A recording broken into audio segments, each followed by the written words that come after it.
பெரம்பலூர் மாவட்டம் வெங்கடேசபுரம் பகுதியில் இயற்கை உழவர் குழு சார்பில் பாரம்பரிய விதை திருவிழா கோலாகலமாக நடைபெற்றது.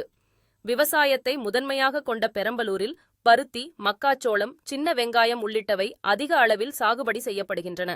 மாவட்டத்தில் பரவலாக பல்வேறு இடங்களில் சிறு தானியங்களும் சாகுபடி செய்யப்படுகின்றன. இதனிடையே ஆடி மாதத்தில் விதைப்பு பணிகளை தொடங்கினால் நல்ல மகசூல் வரும் என கூறப்படும் நிலையில் வெங்கடேசபுரம் பகுதியில் பெரம்பலூர் மாவட்ட இயற்கை உழவர் குழு சார்பில் பாரம்பரிய விதை திருவிழா நடைபெற்றது.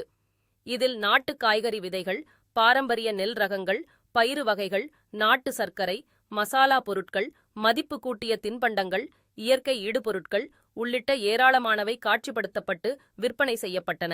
நஞ்சில்லா உணவை கொடுக்க வேண்டும் என்ற நோக்கில் இந்த விதை திருவிழா அமைந்துள்ளதாக கலந்து கொண்ட விவசாயிகள் பலர் நெகிழ்ச்சியுடன் தெரிவித்தனர்.